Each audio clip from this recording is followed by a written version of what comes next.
Okay, Bismillahirrahmanirrahim, my dear student. Today we're going to study about the atomic size. कि अब atomic sizes में हमारे पास तीन किस्म की चीज़ें आती हैं जिससे हम एक एटम का साइज मेजर करते हैं। नंबर वन एटॉमिक रेडियाई है, नंबर टू आयनिक रेडियाई है और नंबर थ्री है कोवेलेंट रेडियाई। इन दोनों को तो हमने डिटेल में कर लिया हुआ है। आज सिर्फ इसका एक थोड़ा सा ओवरलुक देखेंगे और डिटेल में कोवेलेंट रेडियाई को बात करेंगे। Before to study these three topics, let's first you should understand about the atomic radii. कि atomic radii क्या है? The size of an atom is very important because many physical and chemical properties are related to it. अगर आप एक atom के size के ऊपर बात करते हैं तो ये आपके लिए बहुत अहमियत का हामिल है। रीजन इसकी क्या है? इसके ऊपर आपकी डिपेंड करती हैं उस एटम की physical as well as chemical properties, दोनों इसके ऊपर डिपेंड करती हैं। Atoms are assumed to be spherical. अच्छा, ये अज्यूम किया जाता है एटम्स को, ठीक है, कि ये किस शक्ल में होंगे? कुछ स्फेरिकल फॉर्म में होंगे, यानी कि आप कह लें कि कुछ इस तरह से गोल शक्ल में माइट भी हो सकती हैं, स्फेरिकल हो सकते हैं। That is why we report the various type of radii to gases their sizes for this reason. इसी वजह से हम इनके साइजेस को एक रेडियस में मेजर करते हैं। The size of atoms are expressed in terms of atomic radii, ionic radii and covalent radii, etc. अब अगर तो आपके पास एक एलिमेंट इसी तरह न्यूट्रल फॉर्म में है तो इसके आउटर मोस्ट शेल में मौजूद इलेक्ट्रॉन जहाँ पे है और इसके न्यूक्लियस से लेके यहाँ तक का डिस्टेंस जो है इसको हम रेडियस का नाम देंगे, अगर तो ये एटॉमिक फॉर्म में है। और अगर यही आपके पास क्या हो जाता है, गेन या लूज कर देता है इलेक्ट्रॉन, तब इसके आउटर मोस्ट शेल से लेके और इसके न्यूक्लियस का डिस्टेंस वो हमारे पास क्या कहलाएगा? आयनिक रेडियाई कहलाएगा। और अगर यही शेयरिंग में हो रहा हो, यानी कि यही एटम अपना आउटर मोस्ट शेल जो है वो क्या कर रहा हो, किसी दूसरे एटम के साथ शेयर कर रहा हो, और इस तरह से अगर हम कहें कि अब यहाँ पे जो डिस्टेंस होगा वो फिर हम कोवेलेंट रेडियाई में ले जाएंगे। वन बाय वन इसको डिस्कस करते हैं depending upon the type of the compound use for this measurement. तो ये डिपेंड करता है एक तो उस कंपाउंड में, और दूसरा हम इस चीज को भी देखेंगे कि इसके साथ वाला एटम कौन सा है जो इसके ऊपर काम कर रहा है। यहाँ तक कोई क्वेश्चन है? You can raise your hand, otherwise type no. Okay जी। The atomic radius means the average distance between the nucleus. ये अंडरलाइन कीजिएगा, एटॉमिक रेडियस का मतलब क्या है। ये डेफिनेशन है basically average distance between the nucleus of the atom and its outermost electronic shell, यानी कि जो वैलेंस शेल का डिस्टेंस में मौजूद इलेक्ट्रॉन वहां से लेके न्यूक्लियस तक का जो डिस्टेंस है उसको हम क्या नाम दे रहे हैं? एटॉमिक रेडियस कह रहे हैं। बड़ा इजी है, हमने इसको बड़ी डिटेल से डिस्कस किया हुआ है। दो इसकी रीजंस है। There is no sharp boundary of an atom. पहली बात कहता है कि आप इसका जो डिस्टेंस है वो एक्यूरेटली नहीं मेजर कर सकते, ठीक है। Determine 100% accurately impossible, can not, ठीक है। अब उसकी रीजन क्या है? दो रीजन है। नंबर एक वो बताता है कि एटम की कोई शार्प बाउंड्री नहीं है, no sharp boundary of atom. The probability of finding the electron never become exactly zero even at large distance from the nucleus. Second reason क्या बता रहा है ji? The electronic probability distribution is affected by the neighboring atom। बहुत ही अहम point है कि जो neighbouring atom है वो भी एटम के जो आउटर मोस्ट शेल में इलेक्ट्रॉन है उसको ढूंढने के लिए जब हम जाते हैं तो जो नेबरिंग एटम है वो भी उसको अफेक्ट करता है। For this reason the size of atom an atom में change from one compound to another compound, जिसकी वजह से एक एटम का दूसरे एटम में जो है वो चेंज हो जाता है। तो ये हमने बड़ी डिटेल से ये सारी बातें डिस्कस की हुई हैं। नेक्स्ट टॉपिक पे हम आएंगे जिसको हमने ऑलरेडी कल के लेसन में डिटेल में किया था, उसकी थोड़ी सी देखते हैं। वेरिएशन भी हमने कर ली हुई है, किस तरह से लेफ्ट टू राइट यानी कि इन द पीरियड और इन अ ग्रुप ये वेरी करते हैं, ठीक है। इसको पढ़ लीजिएगा, क्वेश्चन होगा तो आप पूछ सकते हैं।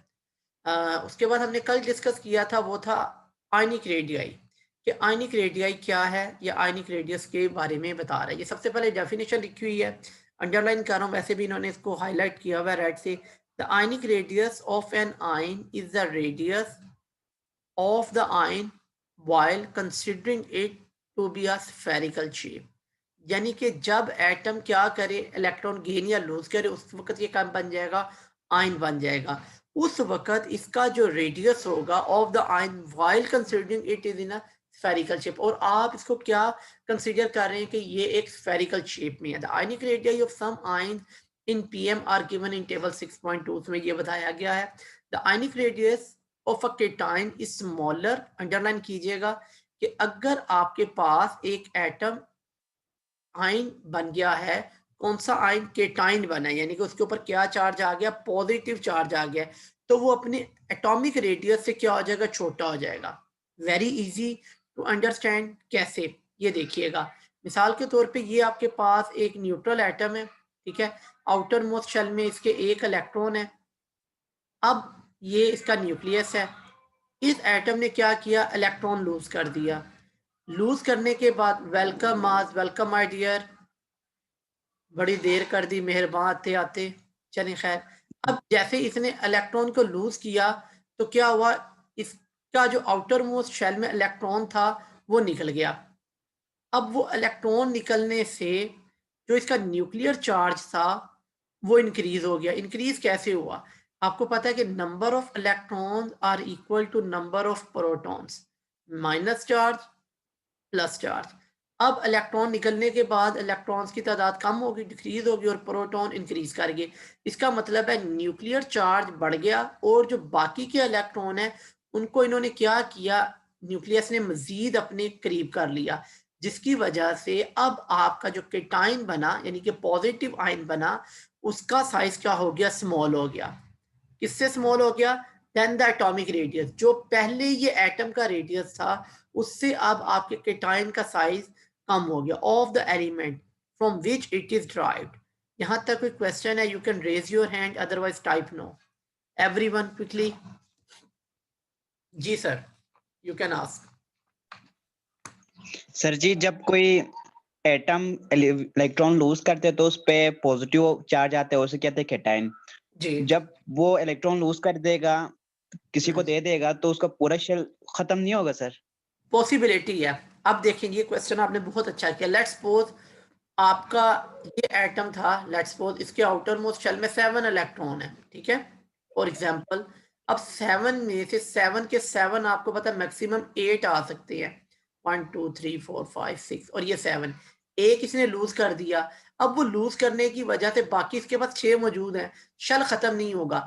लेकिन अगर आपका, जैसे आप कह लेंगे हाइड्रोजन का आप लेते हैं, ठीक है, हाइड्रोजन के आउटर मोस्ट शेल में एक ही इलेक्ट्रॉन है, वो लूज कर देते, क्या रह जाएगा, सिर्फ और सिर्फ प्रोटॉन रह जाएंगे, ठीक है, तो फिर तो शेल ही खत्म होगी। Thank you okay sir. बड़ी नवाजिश आपकी जनाब, लेकिन आप अगर हमें ज्वाइन कर लिया करें ज्यादा अच्छा लगेगा।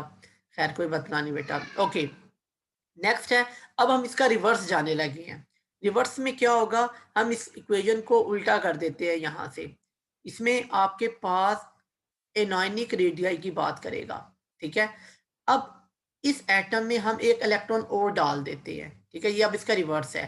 पहले रीडिंग कर देता हूँ। The ionic radius of an anion, anion यानी कि ऐसा जिसके ऊपर नेगेटिव चार्ज होगा। Then the ionic atomic radius of the corresponding atom, the radius of sodium atom for example reduce from, कम हो जाएगा कहाँ से, 186 pm टू 95 pm, यानी कि कम हुआ जब एटम ने इलेक्ट्रॉन लूज किया तो ये कम हो गया। लेकिन अगर आप किलोरीन में जाते हैं तो इसका क्या करेगा, इंक्रीज करेगा। इंक्रीज करने की रीजन क्या होगी, इसकी दो रीजन है। नंबर 1 के एक इलेक्ट्रॉन आ गया, अब जब एक ही शेल में इलेक्ट्रॉन आते जाएंगे, फॉर एग्जाम्पल ये माइनस माइनस, पहले तो ये एक दूसरे को रिपेल करेंगे, नंबर 1 रीजन होगी, जिसकी वजह से इसका साइज बढ़ना शुरू हो जाएगा, similar charge repel each other. और सेकंड क्या होगा, अब इसमें प्रोटॉन, आपको पता है एटम में इलेक्ट्रॉन के बराबर है, लेकिन जब नंबर ऑफ इलेक्ट्रॉन इंक्रीज करके तो नंबर ऑफ प्रोटॉन तो उतनी ही है ना, तो अब इसकी जो ग्रिप होगी पॉजिटिव चार्ज के इलेक्ट्रॉन के ऊपर वो भी कम हो जाएगी, जिसकी वजह से इसका साइज क्या होना शुरू हो जाएगा, बढ़ना शुरू हो जाएगा। The decrease in radius is larger as divalent. इसी तरह से ये तमाम ये बातें लिखी हुई हैं। तो ये एक थोड़ा सा आयनिक रेडियस के बारे में था जिसमें हमने केटाइन और एनाइन का डिस्कस किया। कोई क्वेश्चन है यहाँ तक? You can raise your hand, otherwise type no, because now I am going to the last topic of today, that is about covalent radii, जो एक्चुअल में आज का हमारा टॉपिक है।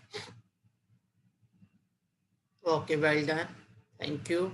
Now, so let's start to see the covalent radii. सबसे पहले इसकी definition है, क्या बता रहा है इसमें? The covalent radius of an element is defined as half of the single bond length. किस चीज की बात कर रहा है? Half of the single bond length between two similar atom covalently bonded in a molecule. यहाँ पे आपको ये आयंस में है, लेकिन अगर हम कोवेलेंट में चलते हैं तो आपको कुछ इस तरह से नजर आएगा। डेफिनेशन तो अंडरस्टैंड कर गए हैं आप? ये देखिए, ये दो एटम आपस में एक दूसरे के साथ कोवेलेंटली अटैच हैं, ठीक है, शेयरिंग ऑफ इलेक्ट्रॉन हो रही है इनमें। तो अगर हम इनमें शेयरिंग ऑफ इलेक्ट्रॉन की बात करते हैं तो कुछ हमें इस तरह से ये नजर आएंगे, शेयर करते हुए इलेक्ट्रॉन एक दूसरे के साथ। दोनों के जो आउटर मोस्ट शेल में एक एक इलेक्ट्रॉन है वो यहाँ पे आके शेयर हो रहा है। होता क्या है इसमें, समझिएगा जरा इसको। The covalent radius of hydrogen for example is 37.7 pm। It is the half of the bond length, यानी कि ये अगर इनकी बॉन्ड लेंथ है ये, तो आपको पता है यहाँ से यहाँ तक का डिस्टेंस रेडियस कहलाएगा। तो अगर टोटल ये है तो ये बॉन्ड लेंथ का क्या है? हाफ है, यानी कि 75.4 pm, ठीक है, ये इसकी बॉन्ड लेंथ है टोटल ये वाली। इसका जो हाफ है वो हमारे पास कोवेलेंट रेडियाई ऑलमोस्ट इतना आ रहा है between the two H atom in H molecule as shown in figure. इस फिगर की बात कर रहे हैं। The covalent radius of an atom can be used to determine the covalent radius of another atom. तो ये बड़ी अहम बात बता रहा है। जैसे हमने आयनिक में बात किया था कि अगर हमें एक आयन का पता हो तो हम इस फार्मूले के मुताबिक कैपिटल आर, ये जैसे यहाँ पे अगर आप देखिएगा ये फार्मूला यहाँ पे है, अगर आपने कल की मेरी वीडियो देखी हो तो आपको ये बड़ा इजीली अंडरस्टैंड कर जाएंगे। ये फार्मूला था ये वाला। यहाँ पे जैसे हमने बात की थी इन्होंने कि हम इसके मुताबिक इसको फाइंड आउट कर सकते। आर इज इक्वल टू जो आपका केटाइन है प्लस एनाइन है, इन दोनों को प्लस कर लेंगे आपके पास टोटल आर आ जाएगा। यानी कि यहाँ पे बिल्कुल इसी तरह से अगर आपको कोवेलेंट रेडियस में कोवेलेंट कंपाउंड में किसी एक का पता हो तो आप उसमें से दूसरे को फाइंड आउट कर सकते हैं, बिल्कुल वैसे ही। अब यहाँ पे एग्जांपल्स बता रहा है हमें, जैसे कार्बन और क्लोरीन के दरमियान कोवेलेंट बॉन्ड लेंथ है, उसका हाफ कर लें। अगर आपको कार्बन का पता है तो उसमें से टोटल में से क्लोरीन को माइनस कर, टोटल को माइनस कर दे कार्बन में से, तो क्लोरीन का आ जाएगा। इसी तरह अगर आपको क्लोरीन का पता है तो CH3 में से माइनस कर दे। The covalent radius of chlorine atom being known as 99.4 pm that of carbon atom can be calculated by subtracting this value from CCl bond, यानी कि कार्बन क्लोराइड बॉन्ड में से अगर माइनस करेंगे तो आपको इसकी लेंथ निकल आएगी। So the covalent radius of carbon atom, अब ये देखें टोटल है ये वाला, इसमें से इसको माइनस कर दें, आपके पास कितनी आ गई? 77.3 pm जो है ये आपकी लेंथ है किसकी, सॉरी रेडियस है कार्बन एटम की। Till here if you have any question please you can raise your hand, otherwise type no। जी बेटा। सर डेफिनेशन की समझ नहीं आई सर। डेफिनेशन नहीं समझ आई? डेफिनेशन पे वापस आ जाते हैं, आप वहीं पे रोक लेते हैं। Welcome Zeeshan my dear. ले जी डेफिनेशन दोबारा देखिएगा, जोर से सुनिएगा, पहले बात को समझिएगा। कह रहे covalent radius of an element is defined as, कैसे डिफाइन करेंगे कोवेलेंट रेडियस को? Half of the single bond length, यानी कि अगर आपकी टोटल बॉन्ड लेंथ है, मैं ड्रॉ करता हूं यहाँ पे, please Zeeshan mute your mic. ये एक एटम है और ये इसके साथ दूसरा एटम है, ठीक है।